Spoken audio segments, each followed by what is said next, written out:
Hey guys, it's Miss Casares. I'm back again. You know how it goes. We start with our heading, name, date, grade, and section. Then the space for our topic today, which is compare and contrast. Our objective is to compare and contrast arguments. And our I can statement is I can understand both point of views. Now remember, if you need more time to copy this down, you can always pause this video or you can always go to my YouTube channel and pause it there as well. Okay, so as we said last time, we are reading Heads Up Humans. It's an argumentative writing by Claudia Alarcon. And what we're going to do here is look at her background info a little bit. The potential future impact of automation on employment has been the subject of much heated debate. Such arguments rely on the analysis of historical data as well as economic forecasts that may be influenced by a variety of factors. Prepare to compare. As you read, notice evidence the writer uses to support his claims about the potential impact of automation. This will help you compare this argument with the automation paradox. So we have the story. Let's listen. If you're like most young people, you've probably embraced technology. You communicate with friends via videos and filters. You have vast numbers of songs and shows within reach. You can get items delivered to your home the same day you ordered them without leaving the house. These benefits of technology are easy to see. So we start out with the language conventions. It says, annotate, highlight instances of the subject you in paragraph 1. So you're just looking for the topics where they have the word you. After that, it's time to analyze. Analyze, does the subject perform or receive the action? How does this use of the voice impact the writer's arguments? Once you're ready, type in your answer. Remember to use capital letters and punctuation so you don't make any mistakes. Let's move on to the next one. Perhaps you take it further and are one of those who believe that technology does not just add fun and convenience to our lives, but is actually the answer to most of our problems, even problems that are caused by technology itself. In the very near future, one of the biggest of these problems is likely to be that many jobs now held by humans will be done by some combination of artificial intelligence and automated machine. If you're tempted to shrug off concern about this phenomenon because you assume that the wonders of technology will somehow create new and better jobs, you should be aware that research tells another story. As part of the generation that will arguably be most affected by these changes, it's in your interest to stay informed rather than simply hope for the best. There is no argument that many jobs now held by humans will be replaced by some form of advanced technology. According to a new report by a multinational accounting and consulting firm based in London, 38% of U.S. jobs are at high risk of being replaced by robots and artificial intelligence over the next 15 years. The report estimates the percentage of jobs lost to automation in Britain will be 30%, with 35% in Germany and 21% in Japan. So this would be a number and stats exercise. Notice and note, what data does the writer use as evidence in paragraph 3? Highlight these details. And remember, you have to highlight them in your textbook, even though we might be working on the platform because the platform does not allow you to annotate. Once you've done that, it's time to draw conclusions. How does this data connect to the writer's claim? How are they similar? So you're comparing again. See, you're looking for similarities about how this information goes along with the writer's claim. Once you're done with that, we move on to paragraph 4. This change is already underway. Shipping companies have made headlines with self-driving trucks carrying cargo across the country. Rideshare companies have been testing self-driving taxis in Pennsylvania and Arizona. Once more of our trucks and taxis drive themselves, what will happen to the people who held jobs as drivers? In the U.S., roughly 180,000 taxi drivers, 600,000 rideshare drivers, and 3.5 million truck drivers could end up displaced. This number is greater than the population of Houston, San Antonio, Dallas, Austin, and Fort Worth combined. Will all these people find some other source of employment? Or will the numbers of unemployed grow as the out-of-work drivers are joined by the millions of others who have been displaced by artificial intelligence and robots. So here we're going to analyze the rhetorical questions that they're asking and the reasoning that they're giving for that. Annotate. An analogy is a comparison between two things that are similar in some way but are otherwise dissimilar. Highlight the two things the writer compares in paragraph 4. Remember, you're going to do this in your textbooks. Then it's time to evaluate. Does this analogy strengthen the writer's argument? It means, does it give it more force? Does it back it up? Does it support it to the point where it's starting to convince you about what they're saying? Type in your answer. And we move on to paragraph 5 and 6. Technology fans claim that the fears that robots will lead to massive unemployment are unfounded. They say that people who are displaced from jobs will find new and better occupations that will be created by the economic shift.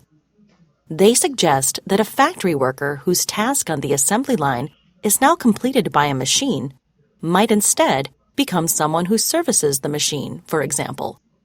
Or that there could be a rise in jobs in sectors that are harder to automate, such as healthcare.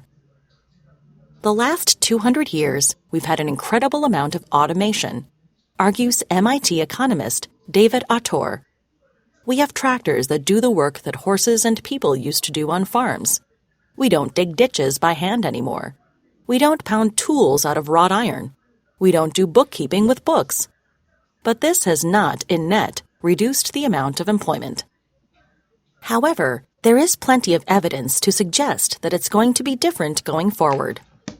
The introduction of the labor-saving tractor did indeed free up some farmers to plant more crops.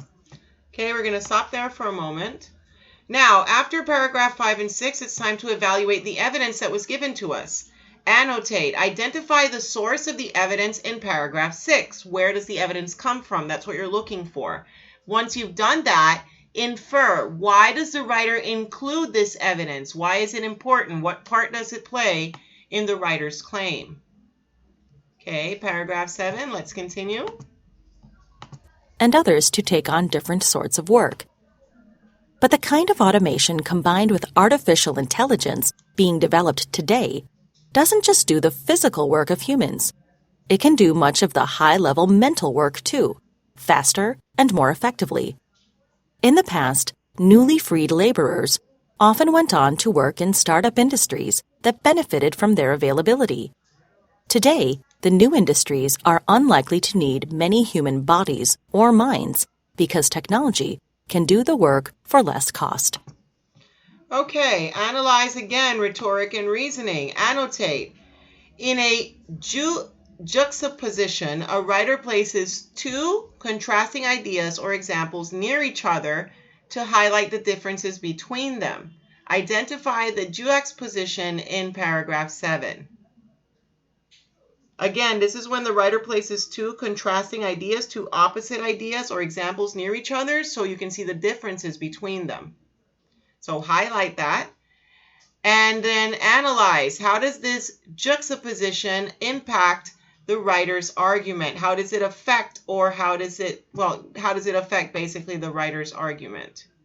Okay, coming to an end almost, guys. Paragraph Jerry 8. Kaplan, an artificial intelligence expert who's founded multiple technology startups, has written a book called Humans Need Not Apply.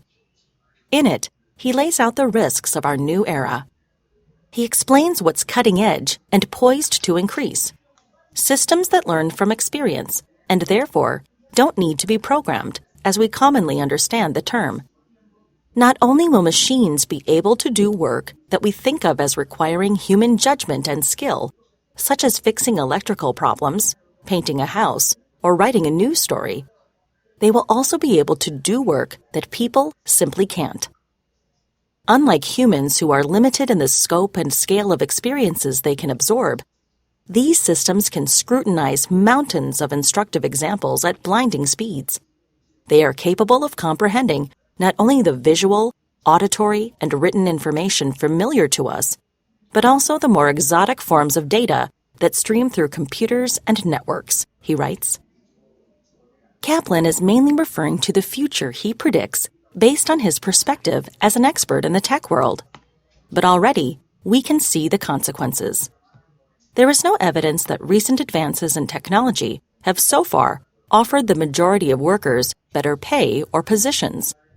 In fact, the opposite seems to be true. A report by the National Bureau of Economic Research found that between 1990 and 2007, automation lowered both the number of jobs available and the amount those jobs paid. We estimate large and robust negative effects of robots on employment and wages, write the authors of the study. Renowned theoretical physicist Stephen Hawking is concerned about massive job loss and how that could affect the stability of our society. The automation of factories has already decimated jobs in traditional manufacturing, says Hawking.